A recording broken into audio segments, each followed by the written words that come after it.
Boa noite, estamos aqui para escutar hoje minha amiga, nossa colega no grupo, Rebeca Maciel. Ela escreveu um livro, né, justamente sobre as travessias de mulheres de fé, um tema que ela já pesquisa há um tempo, vai falar sobre isso mais, né? Então a Rebeca é psicóloga, teóloga, mestre em ciências da religião e doutora em psicologia social. Eu acho muito legal que o currículo dela e o meu é como se fossem irmãos, né? Assim, parecidos nas nossas Sim. travessias interdisciplinares. Exato. Então, uma alegria, Rebeca, finalmente ter você aqui com a gente no grupo de estudos. Eu quero que você se sinta muito bem acolhida, muito bem à vontade para apresentar aí sua pesquisa, que aliás, seu livro, né, que aliás começa com uma história, né, de uma mulher. De repente, não sei se você vai começar por aí, mas eu achei bem Eu vou interessante começar por essa aí. história dela, né? Fica à Sim. vontade, Rebeca. Muito obrigada. Boa noite. Sei que vai ser muito mais no processo com pessoas que vão assistir essa conversa, mas acho que dá para a gente fazer também um jogo aqui com o Bruno sobre o debate sobre isso. Vou passar aqui um slide, tem problema? Ah, Não, imagina. Pode aqui compartilhar. parece que você não deixou eu Pronto. compartilhar. Aí, ó. Ok, Liberado. certo. Então, deixa eu ver assim. Tá em tela cheia aí para a gente conversar? Não, tem que clicar lá, no, lá embaixo. Clicar lá embaixo? O que que é Pra, clicar lá embaixo? que tem uma visualização em tela cheia, né? Ou F5 também, né? F5, ok? Mas tá ficando em tela cheia para vocês? Porque aqui tá de tela cheia. Não. Deixa eu fazer aqui. Então, eu vou conversar com vocês um pouco sobre a construção desse livro, que a gente faz parte de um coletivo. Vou falar um pouco mais desse coletivo, que é a Espiritualidade Hoje, meu terceiro livro. A gente já está no quinto, são vários mini livros. Aparece meu rosto ou só os slides? Parece Sim, vemos você também. ótimo.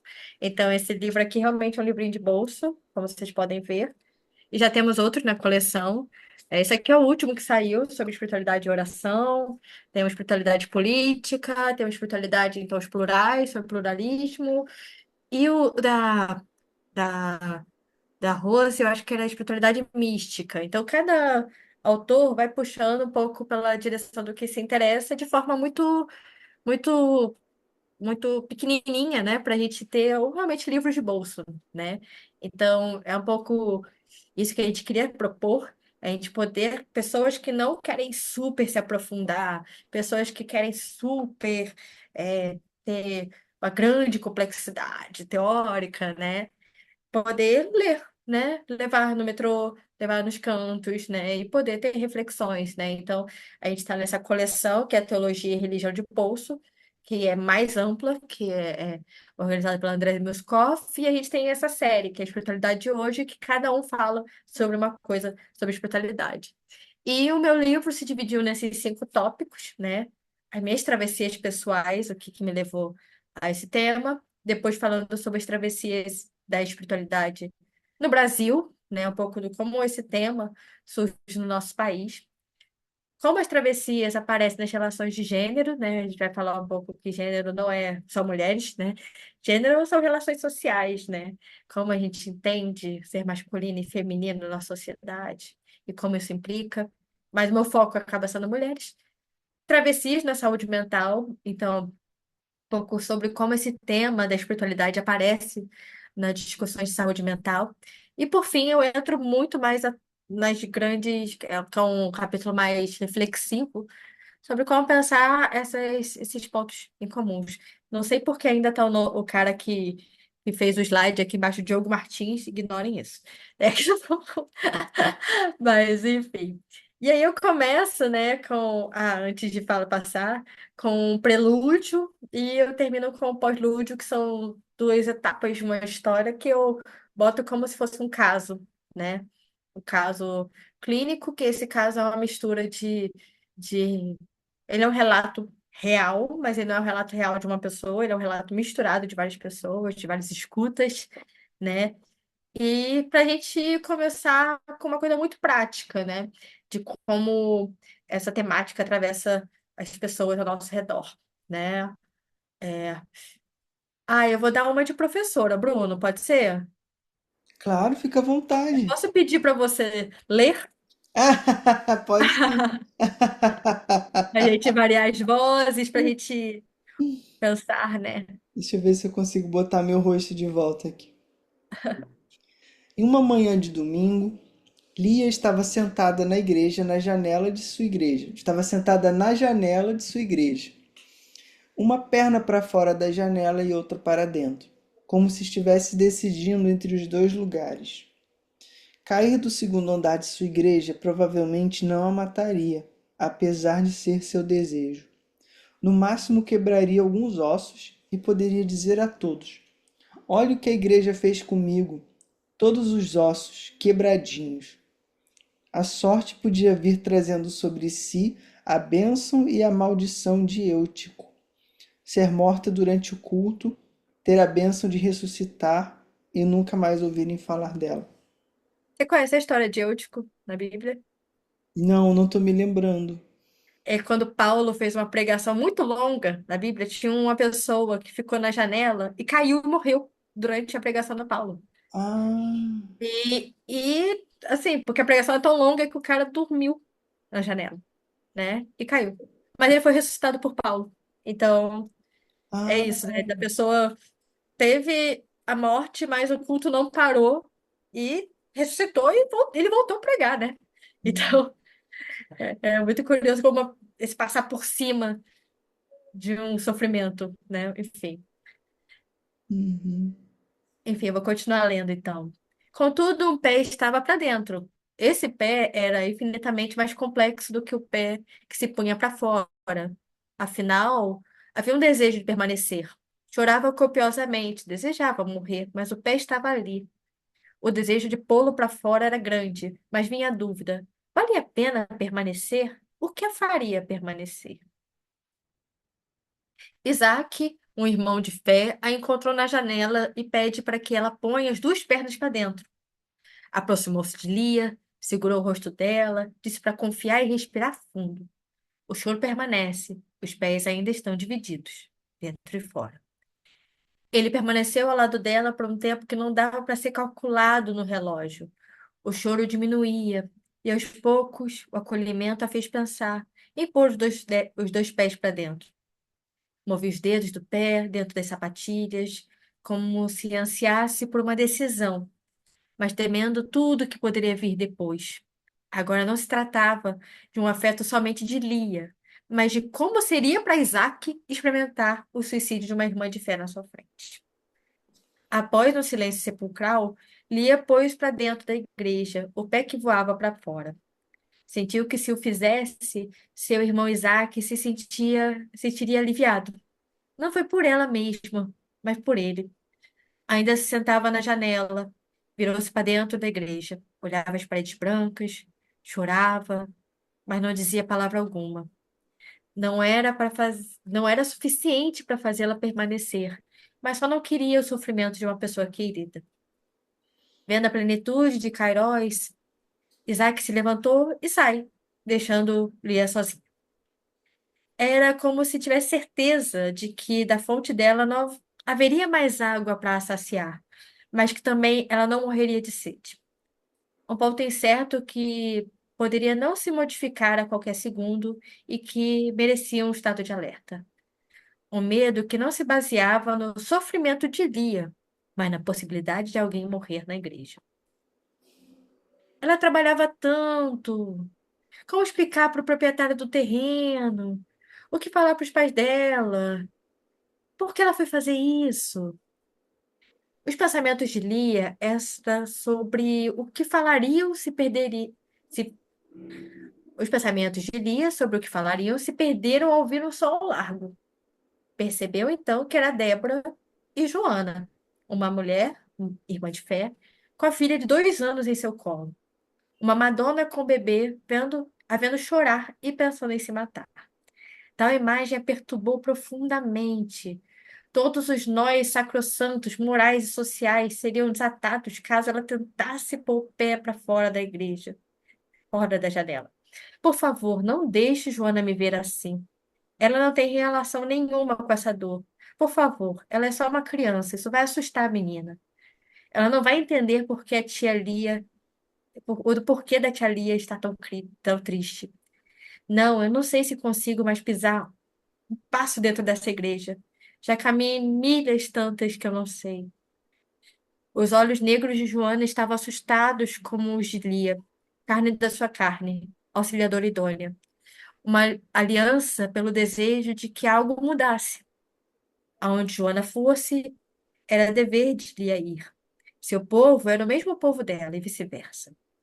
Débora estava ali como uma ponte antiga, que poderia se partir a qualquer momento, mas que indicava a Lia aonde deveria seguir. Quebradiça, suspeita, mas que seria ainda pior se Lia ficasse sobre a janela, com os pés voando e sem pisar na madeira podre.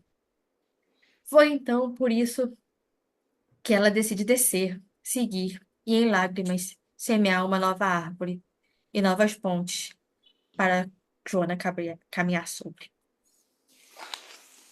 Então, esse aqui é um pouco de um caso, né, de uma pessoa que fala sobre como o lugar da religião, o lugar da espiritualidade, ao mesmo tempo, a gente conversa muito sobre um lugar de saúde, um lugar de acolhimento, mas é um lugar ambíguo para muitas pessoas, que não necessariamente é só o acolhimento, mas também não é só a dor, né?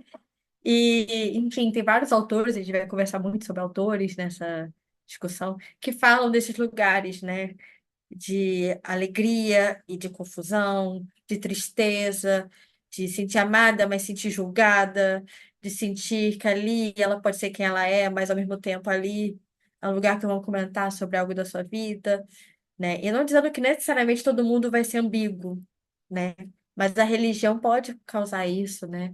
E aí eu jogo essa pergunta que, enfim, né? Não quero jogar toda a bola pro Bruno, mas eu queria ouvir de você. Como você acolheria um caso desse que chegasse no teu consultório? Essa parte não foi ensaiada. Não. Bom, mas claro, em primeiro lugar eu queria escutar ela, o que aconteceu antes dela ir para lá, né?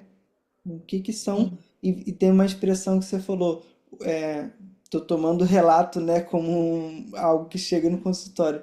Porque o pé que está dentro da igreja é infinitamente mais complexo, né, do que o pé que está fora. Eu queria interrogar isso para entender, né? Mas o que chamou a interessante. atenção foi a questão dessa conexão. Não foi com a amiga da Débora, foi com a filha, né, com a Joana. Sim, É, essa questão da transmissão geracional, né? sim. Como é que ela se viu sendo vista por uma mulher, né, de dois Aham, anos, né? sim. Enfim, eu achei bem interessante. Aham. E tem essa coisa do como o outro vai ver, né, o nosso sofrimento, ou como a gente quer desistir de algo, mas a gente tem uma história com aquele algo, né?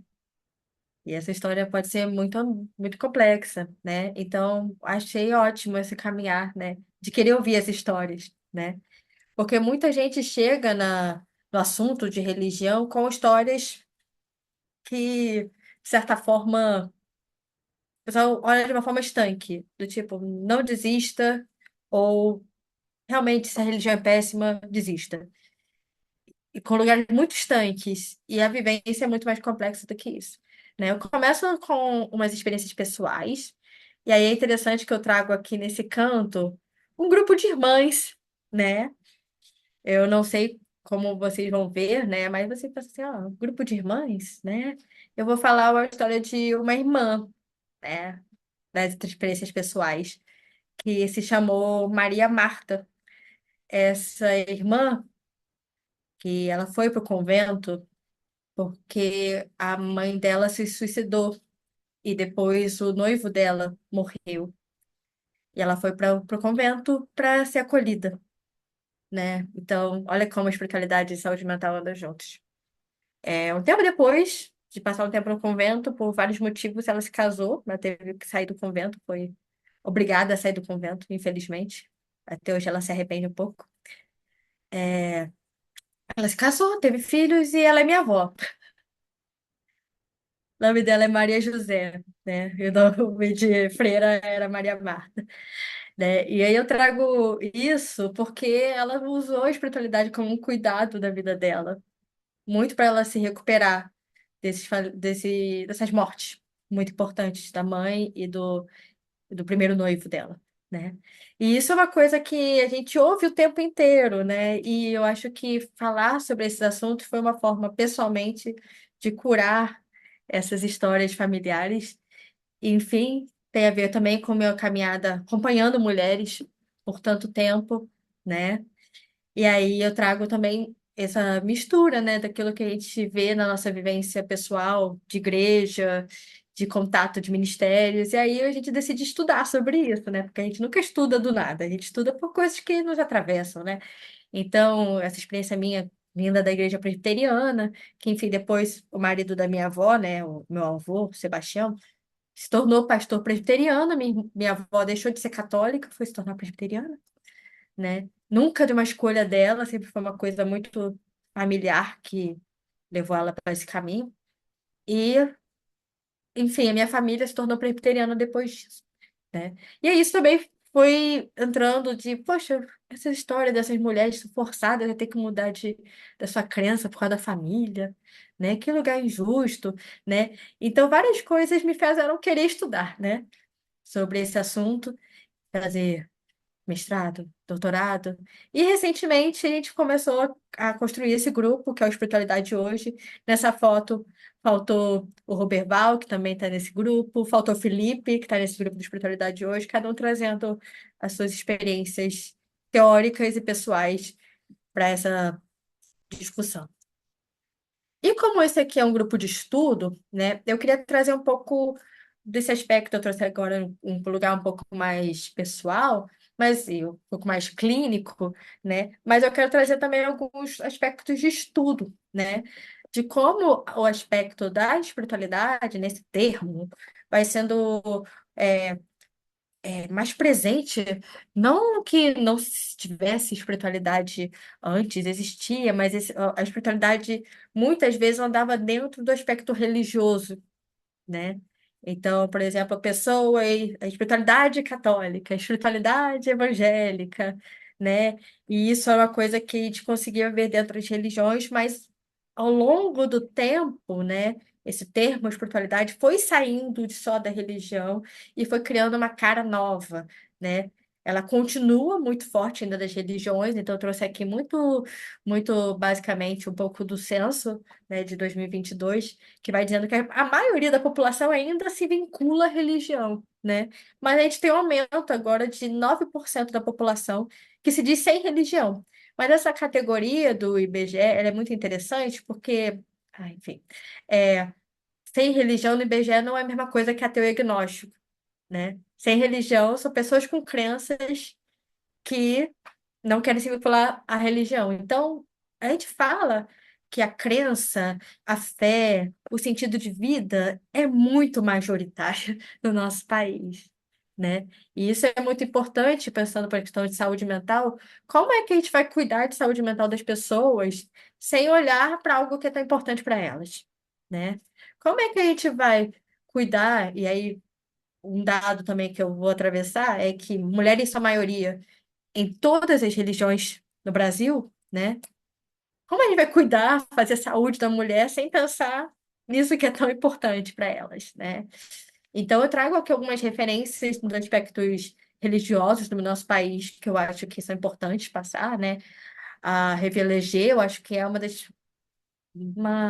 é muito crucial para entender como as pessoas entram nesse lugar da religião na contemporaneidade, né? Apesar de, enfim, hoje já é uma autora clássica, mas de como as pessoas não estão mais na religião só por aderência, mas elas estão com um desejo de conversão, de uma experiência, né? E como isso vai dizendo um pouco a cara da religião e da fé hoje em dia, né?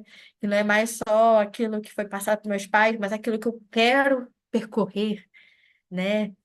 E a Regina, a Rita, enfim, o Muniz vão falando muito do aspecto dessa construção moderna da religião, uma modernidade de uma construção que a pessoa pode estar vinculada a uma religião, mas ela quer fazer um jogo com essa religião. Ela, principalmente hoje, e aí esses autores trazem, né, com a facilidade de acesso a outras religiões. Então, por exemplo, ok, numa rua, hoje em dia você, não sei perto da casa do Bruno, mas perto da minha casa, você passa numa rua, tem um monte de igreja evangélica, um monte de igreja católica, você passa na frente de um centro espírita, é muito fácil o acesso, né?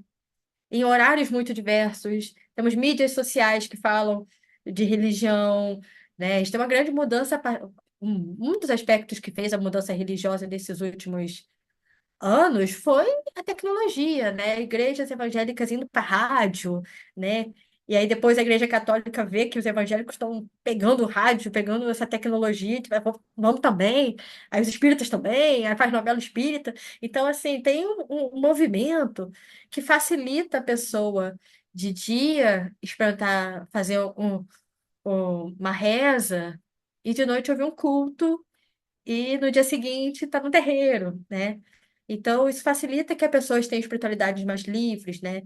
E a Bader Savai, eu trouxe isso por causa um pouco trazendo um ponto da psicologia, ela é uma estudiosa da psicologia social, do como, a partir dos anos 90 as pessoas se vinculam à religião por uma questão quase de uma identidade subjetiva, não só com uma coisa técnica societariamente, tipo, eu vou ter uma religião porque é legal ser católico, porque é bem visto ser isso.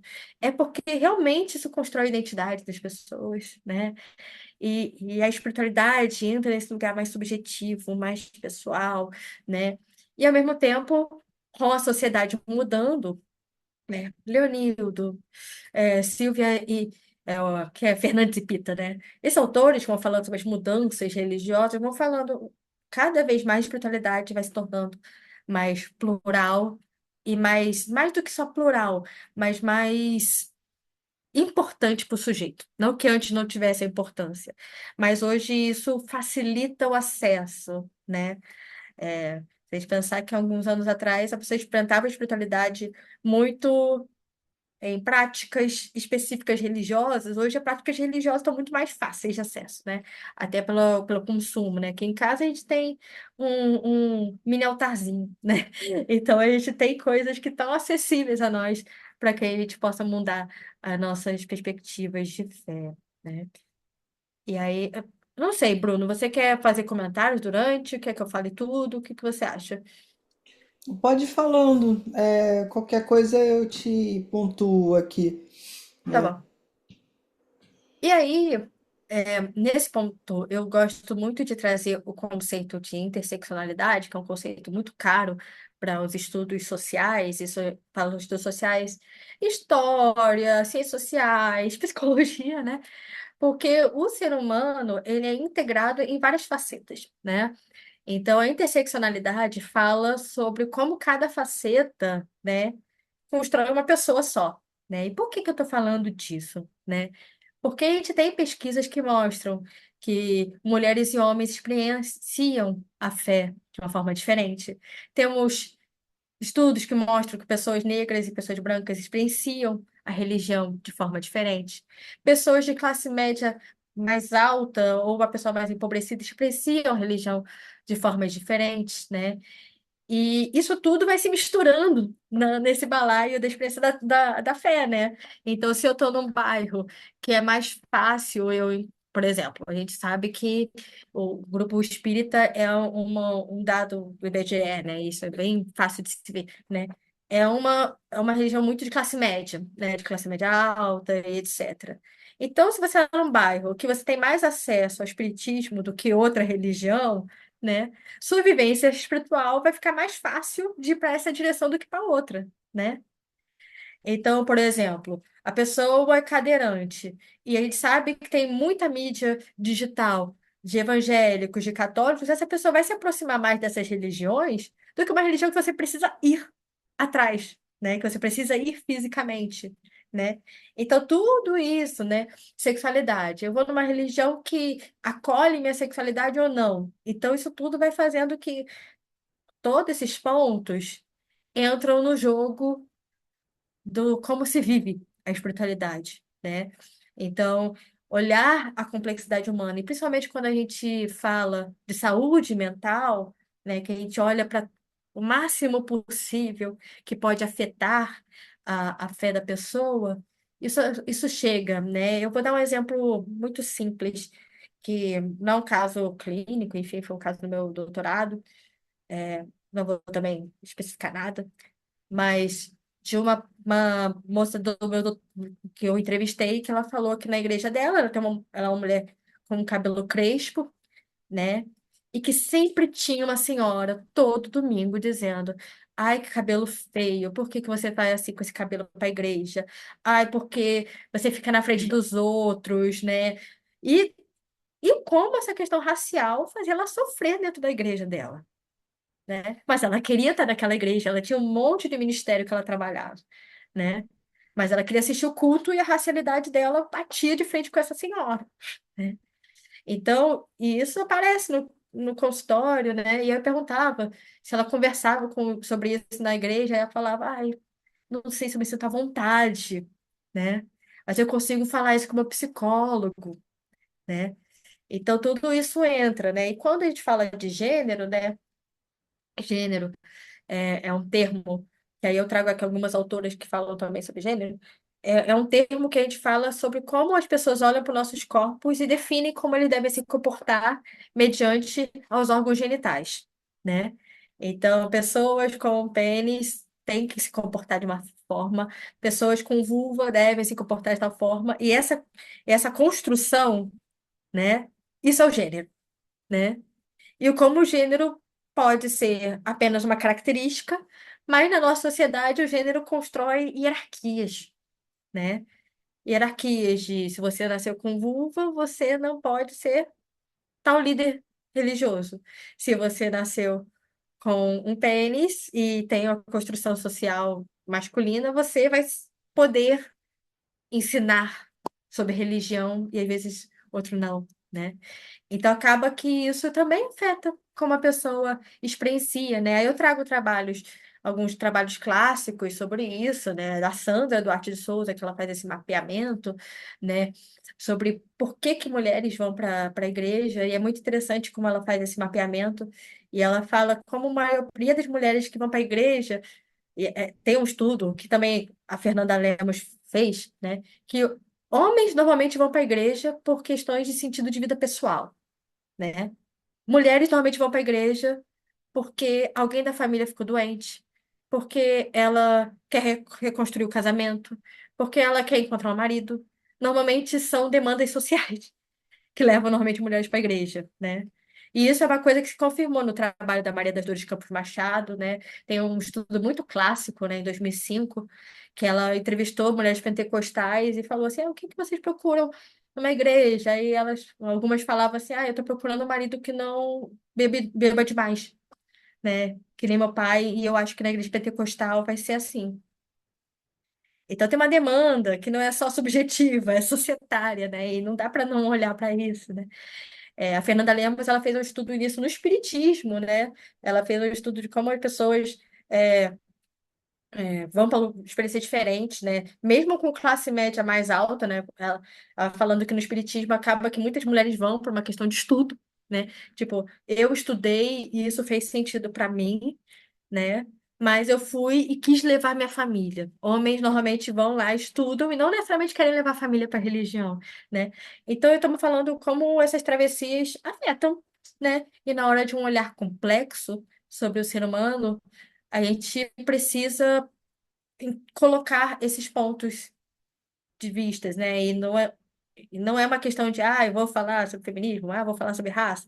Não, é porque realmente as demandas trazem, né? E aí é injusto a gente não perceber que lugares sociais mulheres são colocadas para serem as mulheres que cuidam da família, as mulheres são colocadas para terem que casar, e os homens para serem intelectuais, e como isso acaba relacionando com a religião, né? Isso aqui são alguns autores pensando nisso. E aí, eu quis fazer um paralelo do como, no caso, se é tão importante falar sobre religião, e é tão importante falar sobre interseccionalidades, aí eu me pergunto, a psicologia pensou sobre isso? E como a psicologia pensou sobre isso? Eu acho que é até melhor do que eu. O Bruno sabe quem é esse homem ali, que aparece na foto? Charcot Sacou muito bem, né? Essa foto é um clássico, né? Você sabe o que está acontecendo nessa foto? é demonstração, né, da hipnose nas histéricas de Finócrito. Exato. E eu gosto muito dessa foto porque são um monte de homem vendo a mulher em estado alterado de consciência, né? Então, enfim, usando ela como objeto de estudo, né? Então, e a gente sabe, isso não só o Charcot, mas outros autores fizeram um pouco isso, né? As mulheres como exemplo, enfim, eu poderia até entrar em um outro paralelo, né? Porque, por exemplo, a gente tem dados que mostram que mulheres incorporam mais do que homens, mulheres têm mais experiências místicas do que homens, né? E por muito tempo, mulheres foram usadas como objetos de estudo, né? De curiosidade, né? Por que que elas fazem isso? Por que que elas têm essa abertura, né? E muitos homens estudando sobre mulheres, e poucas mulheres estudando sobre elas, enfim, né? Complexidade, né? E aí eu trouxe alguns autores, né, que já escreveram, já pensaram sobre esse assunto, e é muito interessante que a maioria desses autores que pensaram esse assunto pensaram a partir da religião, né? Então, a partir de como os dogmas, né, constroem no outro neuroses, constrói no outros rigidez, ou constrói no outro autonomia, né? Como esses dogmas constroem nos outros, né? Então, a gente tem uma experiência de que sim, os clássicos se importaram com esse assunto da religião.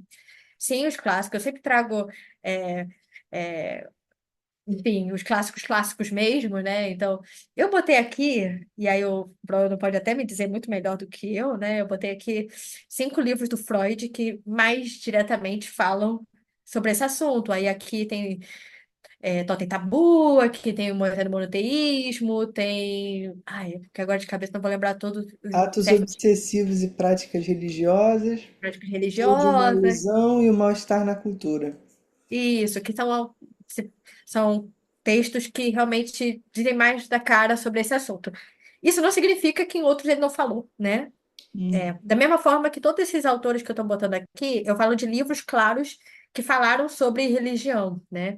Mas aí sabe que é isso, né? Em cartas, em comentários, por exemplo, o Jung tem 12 livros sobre religião, mas ele tem muitos porque os livros dele são várias cartas, às vezes, compiladas, e tem algumas cartas específicas que ele fala sobre esse assunto e fala sobre a experiência religiosa, mas esse assunto é muito vinculado ao que a religião fala, né? Então, isso fala muito de um espírito de um tempo, né? Que falou sobre esse lugar da religião como dogmas que podem trazer lugares muito perigosos, né? E lugares muito positivos também, né? Eu acho que o Felipe estava junto com o Bruno, estava com o Assassinato de Cristo, né? Que é o livro do Reich, que é um livro que fala sobre como Cristo, né? Jesus Cristo, como uma pessoa muito livre, muito liberta dessas margens religiosas, ele foi morto por ser muito liberto, né? E as pessoas não sabem lidar societariamente com essa liberdade, né? Então sempre foi um jogo de como a religião, e principalmente uma análise muito forte, é, ou de um cristianismo, ou de religiões asiáticas, né? Porque, enfim, estamos falando de Europa, né? Afetavam as pessoas, né? E a gente pode ver aqui, de uma forma direta, muitos homens falando sobre isso, muitas dentro das grandes religiões, pouco das experiências pessoais, né? Então acaba que quando muita gente vai procurar assunto sobre saúde mental, acaba esbarrando com pouca coisa, não dizendo que tem pouca coisa contemporânea, tem coisas contemporâneas, mas muita gente que hoje estuda sobre espiritualidade não necessariamente está em contato com os clássicos e vice-versa, né? Eu acho que tem uma lacuna aqui de um olhar complexo sobre a religião. As pessoas ou olham muito para a religião como uma categoria fechada, uma categoria dogmática, ou vão para um lugar do estudo da espiritualidade que vai muito no subjetivo, no sentido de vida, na espiritualidade não religiosa. E eu acho que hoje a gente tem que jogar um pouco mais no meio do caminho, e por isso que eu gosto muito, eu trago aqui o Jacob Belzen e o Ralph Hood, né, que são pessoas que o Belzen fala sobre a psicologia cultural da religião, vai falando como cada cultura experiencia essa religião, tanto nos seus dogmas quanto na sua subjetividade, né? E o Ralph Hood vai para um lugar um pouco mais cognitivista, de mapeamentos, mas ele vai mapeando como na nossa sociedade aparece, né? Então, acho que isso me chama mais atenção do, do pensando esse assunto da saúde mental. Mas o que eu trago tem os casos reais, tem o que a gente vê na sociedade, e será que a psicologia está 100% acompanhando os casos reais? Ou está muito ainda nesses lugares muito pontuais de se falar sobre esse tema, né? E aí, eu queria fazer uma interseccionalidade, e aqui é um pouco de onde eu estou caminhando nesses pontos de interseccionalidade, né? E aí eu falo desse interseccional, no sentido de como misturar, né? A pessoa tem espiritualidade, a pessoa ser mulher, na sociedade brasileira, e como isso tudo aparece, né? Aí eu pego algumas autoras, né? Eu trago a Vanessa Zanello, Valesca Zanello, que é de Brasília, enfim, é uma autora que tem várias complexidades, mas eu acho que ela é muito boa de falar sobre o lugar da mulher na sociedade brasileira, né? E a Maria Priori e tal. E isso esbarra com por que que as mulheres procuram religião, né? Então, mulheres na sociedade brasileira são para casar, são para construir família, são vistas como pessoas para ser, não vou dizer consumidas, são mais assim de tem que ser desejada por um homem e tem que ir nessa direção e não construir necessariamente subjetividade, né? E a religião é um lugar muito disruptivo, porque ao mesmo tempo que é um lugar que responde societariamente, mas é um lugar muito subjetivo. Eu dou um exemplo, né? Eu tinha uma paciente numa época que eu acompanhava mulheres vítimas de violência doméstica, que ela dizia assim, meu marido só me deixa ir para a igreja, né? Ela fazia terapia escondida pelo telefone comigo. Ela dizia, meu marido só deixa eu ir para a igreja. Mal sabe ele que ali eu tenho minhas melhores amigas para conversar sobre isso, né? Então, ao mesmo tempo, é um lugar visto bem societariamente, mas é um lugar que ela pode descobrir coisas sobre si, né? Eu gosto muito, e o meu sonho de princesa é trabalhar com a Linda Woodhead, que é uma autora que também trabalha sobre essa relação de mulheres e religião, e ela vai falando como mulheres encontram estratégias de se construir subjetivamente, de lidar com essas dificuldades. Isso mesmo que eu falei, das amizades, do expressar o ministério. Eu não posso ser pastora, mas eu posso ser missionária, né? Eu posso não conseguir falar dentro de casa, mas eu consigo dar o ensino para as crianças, né? Essas negociações, né? A Linda Woodhead, ela vai trabalhando nesse lugar do potencial, né? Que as pessoas fazem, né? Ela fala desse lugar das estratégias. Ela vai tem um livro maravilhoso falando sobre as estratégias de mulheres na religião, né? Eu trago a Saba Mahmood, que ela fala um pouco sobre o aspecto do Islã, mas ela fala muito sobre o como societariamente e é uma coisa muito similar que tem aqui no Brasil também, né? Esse olhar a pessoa é, é evangélica, é católica, é bitolado, né? Não vota bem, não faz coisa, não é autônomo. E como a gente tem que quebrar esses estereótipos, principalmente aí trazendo para o campo da saúde mental, quanto a gente, como psicólogo, né? Que às vezes a gente vai com nossos estereótipos sobre as religiões dos outros, né? E o como isso é injusto com essas estratégias, né? Enfim, aí eu fui pegando um pouco desses autores que têm caminhado nessa lado, né? Como a gente pode ver, muito poucos autores, quase nenhum, os brasileiros, é muito difícil, né? A Mari Del Priori é brasileira, apesar desse nome, a Valesca é brasileira, mas a gente tem pouco, olhando a nossa realidade, né? Então, eu vejo lacunas clínicas, e eu acho que essas lacunas clínicas acabam aparecendo também com relatos de mulheres que chegam no consultório, e aí foi meu doutorado, né? E elas chegam dizendo, a psicóloga parece que não entende o que eu falo, né? Ah, quando eu falo de religião, ele muda de assunto. Ou, se eu falo de religião, por exemplo, eu vou falar do meu divórcio, aí ele fala que não é o projeto de Deus para mim. E isso é falta de estudo, além da falta de laicidade, né? É falta de estudo de como conduzir a experiência do outro, né? Então, eu percebo essas lacunas, né? De uma forma muito latente no, nas pacientes, nos casos que eu ouço, né? E aí eu trago essa pergunta que faz uma reflexão mais final, do tipo, aqui no Brasil nós temos grande cuidado, estudo sobre essas mulheres, né? Como a gente pode cuidar dessas mulheres? Como a gente pode construir espaços de potência na espiritualidade, né?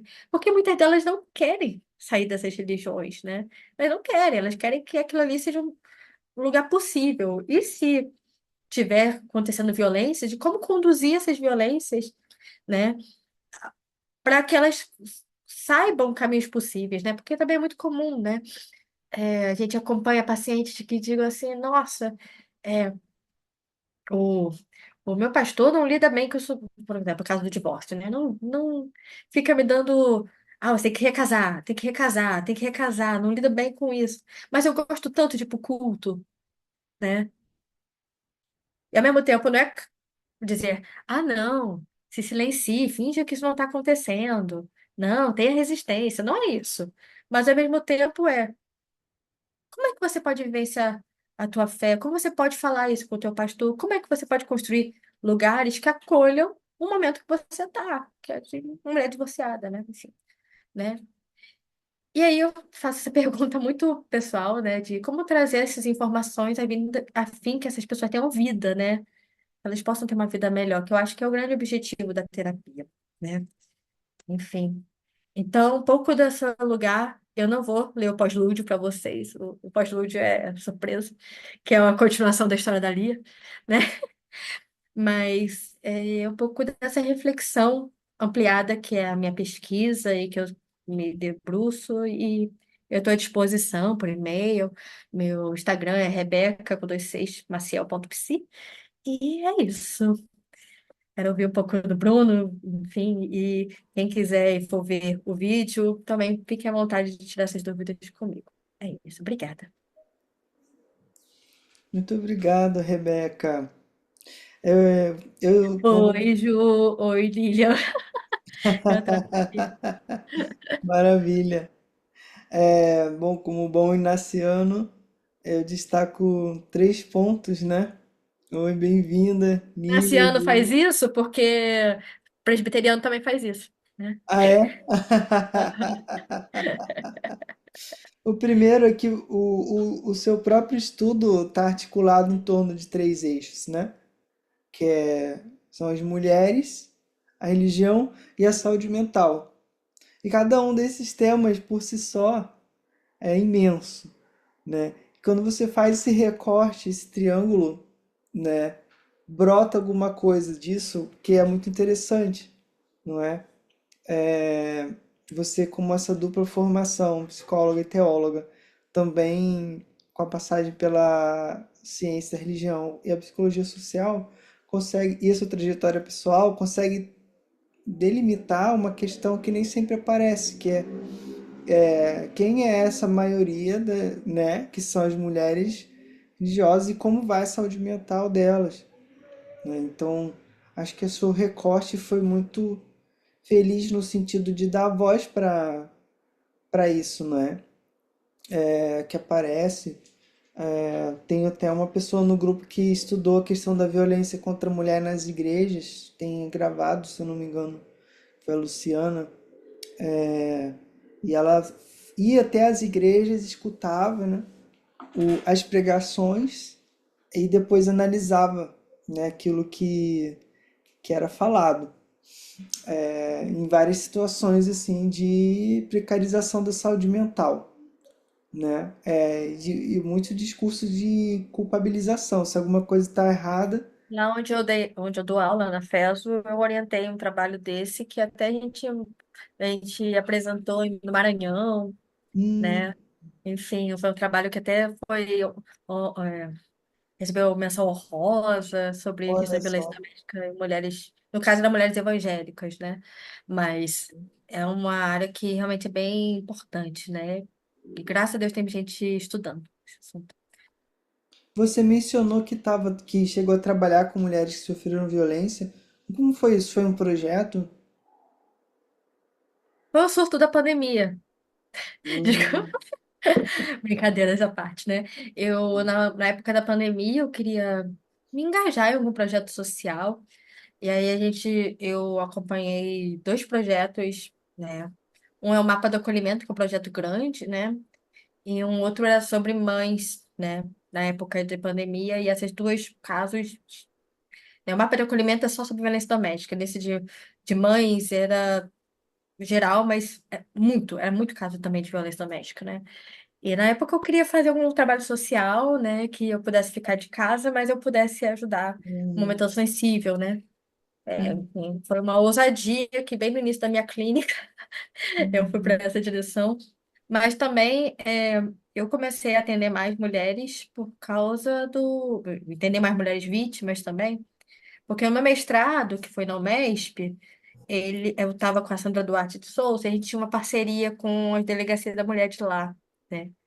Então, a gente fazia capacitação de liderança religiosa sobre esse tema, né? E aí o assunto surgia, as pessoas falavam sobre isso, mas cadê psicólogo? Quem vai atender, né? Então, acabava que encaminhavam também para mim, mulheres vítimas, né? hum, Mas hoje eu não atendo, assim, é quase inevitável ser mulher na sociedade não ter relato de vítima, né? Não ter relato de violência. Mas hoje eu não foco mais tanto nisso. Mas é isso, assim, é um trabalho muito importante. hum.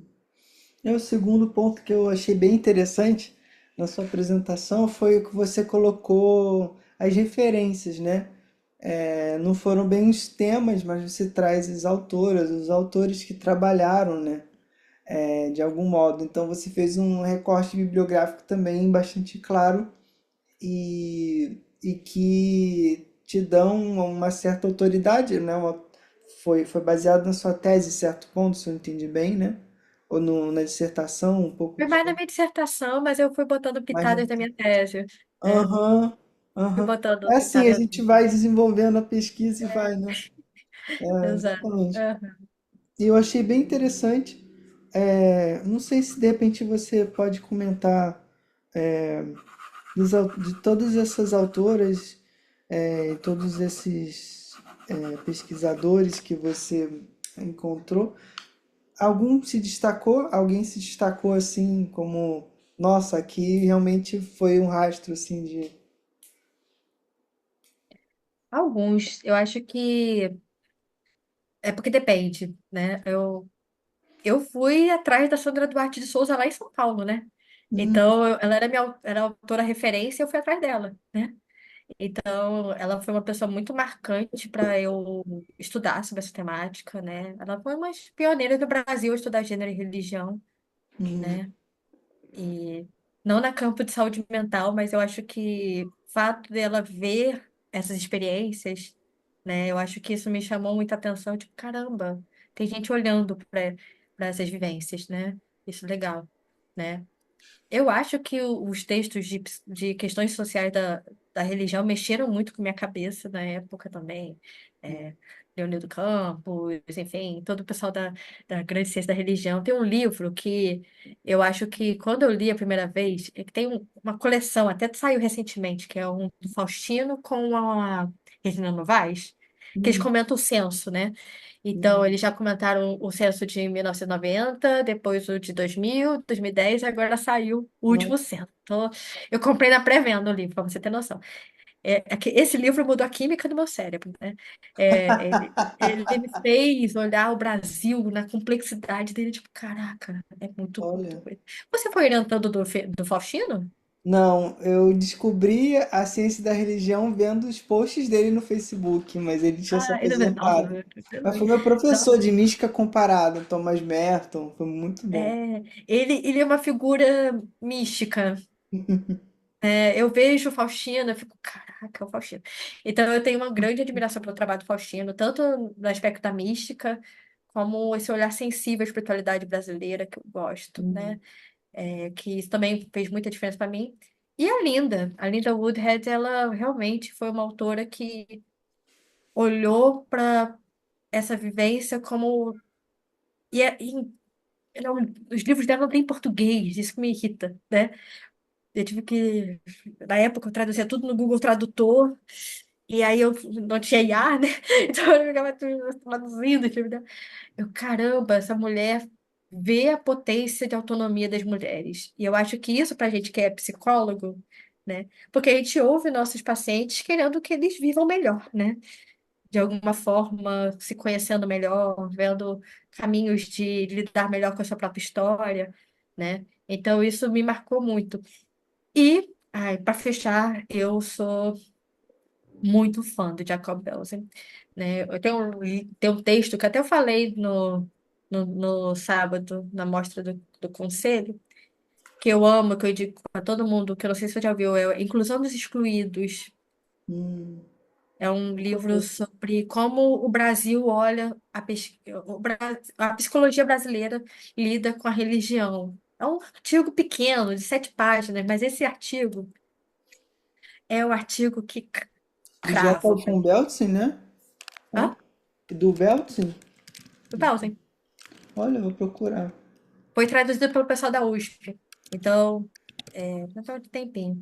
Mas eu gosto muito desse artigo. Então, são alguns autores que realmente me fizeram pegar firme nesse assunto, né? Enfim, falei demais, já. Achei aqui um paradoxo, a inclusão dos excluídos, um paradoxo na historiografia da psicologia da religião. Ele é ótimo. Eu acho que esse artigo, para mim, é um artigo de primeiro período da Olha faculdade. Eu acho só. que todo mundo tem que ler. Mas é isso, hein? Eu nunca inseri na disciplina, eu tinha que ter inserido. Quem sabe no futuro eu me inspiro esse artigo. E o terceiro ponto é esse sonho de princesa. O que que tá faltando? Achei o máximo. O sonho de princesa é estudar com uma pesquisadora. Eu tenho alguns sonhos de princesa, né? Eu acho que a gente vive no capitalismo e acaba que a gente bota nossos sonhos de princesa para algum lugar, né? Para alguns lugares possíveis, Muito né? interessante a Mas expressão. eu acho que eu acho que todo pesquisador tem sonho, né? Você deve ter vários sonhos de, vou traduzir todo o material do Fichte com Freud, vou fazer Alguns isso eu com isso. realizei, né? Você já Felizmente. é isso, Mas né? tenho muitos outros. Mas é isso, todo mundo tem seus sonhos de pesquisa, né? Eu tenho alguns sonhos de pesquisa, né? Mas eu tenho um sonho clínico, né? De fazer que a psicologia veja esse assunto como algo sensível, né? A nossa temática. Eu queria muito que isso é quase uma luta particular minha, né? Então, é isso. Eu sou muito Muito tempo ouvindo obrigado, histórias de Rebeca. psicologia sensível. Enfim. Como é que é? Lilian, Ju, queria fazer perguntas? Isso, por favor. Lembrando que está sendo gravado, vai ser Sim. disponibilizado, então se alguém não quiser aparecer, me escreve ou se manifeste, né? Pode falar, Aline. Eu estou só aqui admirando minha mestra maravilhosa. Eu Ah, também tenho uma pós-graduação em ciência das religiões, também é um objeto de pesquisa meu, mas eu estou aqui babando na minha mestra. E esse cabelo rosa dela, elegantérrimo. Não é? Ela é linda de todas as formas. que lindo. Quer Estou aproveitar e aqui perguntar alguma babando. coisa dessa área que te Ai, fez? eu tô debruçada aqui naquele projeto que eu te falei. E assim, Sim. para mim uma temática que eu já vivi, né? Já passei por isso, fui esposa de pastor e vi de perto essa violência. né? Eu vi isso acontecer. Eu tive uma menina que eu cheguei a te comentar isso em aula, que falou para mim que queria que o pai dela fosse em casa o que ele era no púlpito, porque ele era um pastor, líder de igreja e agressor de família, né? Não Nossa. só da esposa, mas dos Esse filhos relato também. também, similar a esse, apareceu no meu doutorado, né? É E isso muito é comum. muito comum, né? Então, assim, é mais comum do que a gente imagina. E agora deu um boom, né, diante daquela pastora que fez aquela pregação belíssima, né? Porque foi exortativa, assim, num grau máximo e que sacudiu um pouco do povo da igreja que tem essa cultura de que você tem que aguentar, né? De que você tem que passar por isso. Então, a tua colocação é. Eu sou fã, não vale, né? Fã não pode falar. Como não vale? Quem é Meu essa pai. pastora? Eu não sei, não sei o que ela falou, não sei quem Ah, é. foi num congresso grande Um pentecostal. congresso E da foi Assembleia de Deus, Raquel né? Se eu não me Helena, engano. o nome assim com o nome composto e tinha Raquel, eu lembro. É. E E, aí e ela ela, chega e fala, separa, porque não é de Deus, né? E aí ela causa um rebuliço na né? igreja, em Sim. todas as vertentes, não só na Assembleia. Hum, E isso é muito importante, né? Eu acho que tem que pensar de todas as formas. Eu trabalho com mulheres que sofrem violências, então, assim, é uma coisa, não religiosas, né? São religiosas, mas não de uma vertente só, uhum, e é uma coisa recorrente. Todo dia a gente tem um problema desse nível. hum. É. Dos E abusos, da quando não tem um violência. problema nesse nível, são coisas da vida da gente que atravessa tanta religião, porque a gente é isso, né? A gente já conversou sobre isso, né? Como a gente se mistura, né? É Então verdade. acaba que é muito difícil você trazer assuntos seus, né? É, no sábado, foi no sábado que alguém falou? Não sei, mas eu tive um caso recente que a pessoa falou assim, eu não tenho coragem de falar esse assunto em terapia, porque o psicólogo não entende, Hum, né? Então, como que parte da pessoa que está sendo ignorada, né? Então, enfim, é um assunto da minha vida. E são duas coisas muito particulares: religião uhum, e intimidade, né? Intimidade com o outro. Então, você sair desse ciclo da violência, por que que não separa? Porque é difícil sair do ciclo da violência. A gente trabalha muito isso com as meninas do meu grupo, né? Então, assim, é difícil. Às vezes fala assim, é só separar. Não, não é só separar. Às vezes tem uhum, criança envolvida, tem dependência financeira envolvida, tem uhum, dependência psicológica envolvida, e a gente fica nessa luta diária, né, com elas, assim, e conosco, porque eu acho que começa na gente, né? Eu sempre falo isso. Eu acabei de fazer um atendimento e falei sobre a psicologia, eu falei, começa pela gente. Eu faço psicologia por mim primeiro, para depois fazer para o outro, né? uhum. Sim, sim. Olha só. Enfim, Então, muito obrigado. obrigada, Lília. É, É, e eu acho que, enfim, a nossa categoria tem muito que crescer ainda nesse assunto, né? A gente, em vários níveis, né? Para a gente conseguir uma roda de conversa sobre esse assunto, mundos e fundos, é difícil. Então, eu também agradeço muito ao Bruno, né? O Bruno é uma pessoa que eu admiro profundamente e que faz esse espaço, grupo de estudo, cria 1 milhão de coisas, é uma pessoa que foi né? Tem 1 milhão de empresas, né? Então, brincadeira. Mas Vamos continuar fazendo rodas, vamos continuar. isso, é uma pessoa que eu admiro demais, assim, oh, né? Que, querido. que enfim, então eu agradeço muito o convite para eu poder falar um pouquinho aqui, né, no teu grupo do GP. Sei que nem sempre, né? Por exemplo, hoje eu estaria atendendo, né? Eu fiz essa. Então é Eu estava escrevendo difícil. meu livro, eu parei agora porque eu fiz o atendimento e voltei, que eu estou há É quatro isso. dias Então, engasgada, parei e não consigo. Estou tentando buscar arcabouço aqui, ó. Isildinha Batista, olha, aí, ó, garrafa arrasou. perto Muito de bom. mim. Estou com 50 mil livros aqui tentando. Acordo Ah, Inconsciente, maravilhoso esse livro. sim, sim, E sim. aí Teve eu um estou aqui, lançamento aí porque em Teresópolis, né? ela vem na FESO, né? Isso. Você está E aí eu preparando algum parei aqui. projeto, Lilian? O que que é? Oi? Está preparando algum projeto? Minha mestra sabe que eu estou tentando cunhar um novo conceito. Estou escrevendo um livro Olha, Agarrei, comecei dia 30 de junho, tô na página 73 ainda, não consigo mais falar mais nada. Tô pensando nossa. aqui, tô buscando arcabouço, a gente está tentando aí cunhar um novo conceito chamado letramento de axé, Hum, baseado em letramento racial, mas um letramento para o povo de santo. entendi. Olha Então, só. sabe um pouco para a gente vencer preconceitos, para que a gente possa se aproximar dessas experiências, né? Então, acho que é isso, né? E falar sobre isso, né? Falar de forma não dogmática, mas falar de Sim. forma cultural, que o projeto, a minha primeira formação é pedagogia, e falar de lei, né? Da lei que a gente tem aí, que é para trazer a cultura afro, e não só Uhum, no dia 20 de novembro, né? A uhum. cultura afro-brasileira ela é muito mais ampla do que isso. E o meu projeto, eu estou aqui agarradinha na página 73, eu não consigo mais desenvolver. Tô nervosa. Se tiver na 73, já dá para fazer um mini livro, não precisa ser um livrão. Pois é. Por exemplo, o livro do racismo estrutural do Silva Almeida, que ele cunha esse termo, é um livrinho, né? Então, Qualquer vamos, coisa vamos você passa um ver. microlivro. Às vezes os É. menores livros trazem as maiores. Exato, né? É. Enfim. Eu fiz um, tá até aqui. Ai, peraí. Eu tenho Menina, tem isso você aqui, na geladeira aí? Botou o livro na minhas geladeira? obras. Olha, Faz seus livros, meu qualquer coisa. livro. É. Rebeca não leu ainda, mas ela tem, mas ela Eu não vou ler leu. sim, eu vou ler sim. Eu Esse preciso. também é meu. Esse É. também é meu. Aí, ó, a publi.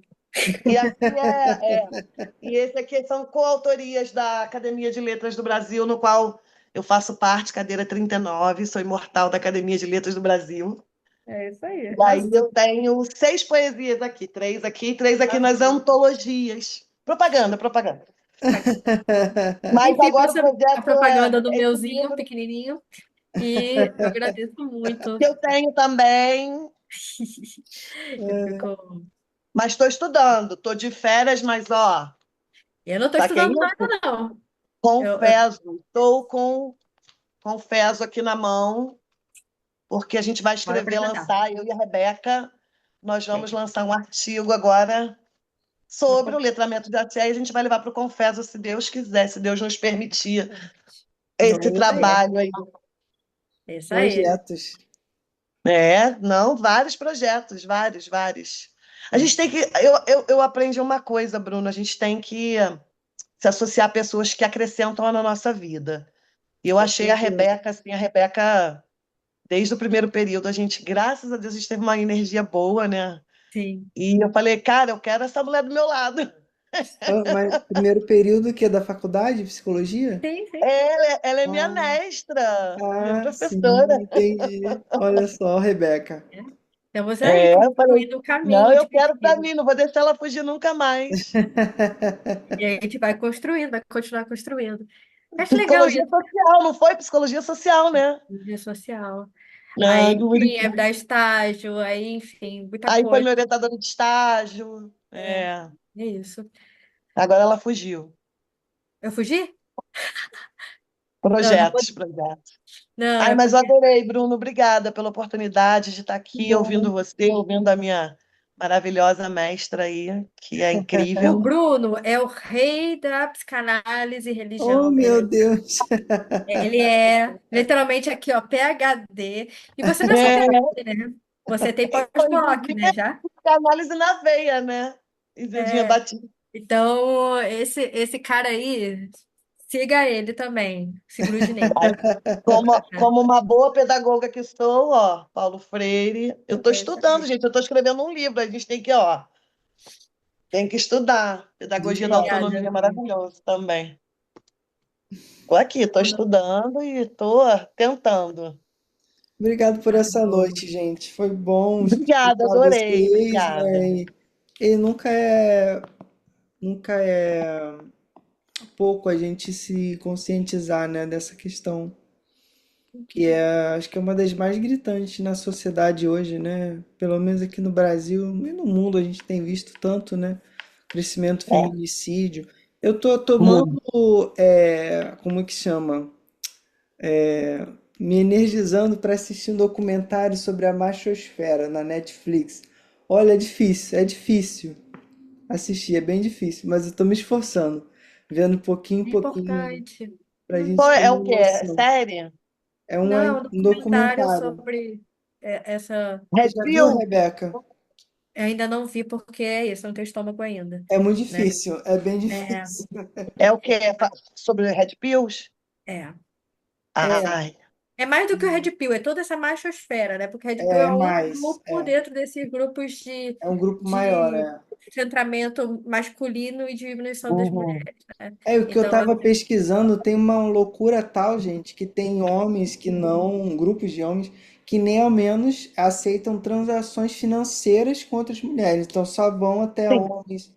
Gente, assim, eu fiquei sim. abismado que existe esse nível de ignorância assim, hoje, é muito realmente. triste a gente ter Olha, que explicar o mínimo, né? Então, infelizmente, é isso que a gente fala. A gente fala porque a gente precisa falar, né? Não é nem porque, assim, eu quero ficar falando disso, né? É uhum. porque, É pelo menos, óbvio que precisa ser dito. exato. Mas se você tiver estômago aí para construção clínica, veja assim, Bruno. Enfim. Não querendo puxar mais tempo, já passamos da nossa hora, né? Eu vou Tá tentar. ótimo, Aham. tá ótimo. É. Obrigado, Então, como Rebeca, é que eu te querida. acho? O Instagram? No Instagram é Bruno, tá assim, bruno.albuquerque.phd. Ah, então tá. Como Uhum. eu tenho 6 projetos, eu coloquei o PhD, que é mais coisa mais neutra, para abarcar tudo, porque, como a Uhum. Rebeca falou, são várias frentes diferentes, aí eu tentei deixar o mais aberto Mas ele é o possível. Tá. cara da psicanálise, da religião. Vamos Legal, conversar muito ainda legal. muito, muitas E coisas. temos agora temos o grupo o Instagram do GPR, né? gpe.cursos. Então, Vamos ver. legal, gente. Obrigado, hein? Prazer conhecer. Beijo. Tchau, Beijo, beijo. prazer. Fiquem com Tchau, tchau. Deus. Amém. Tchau, tchau.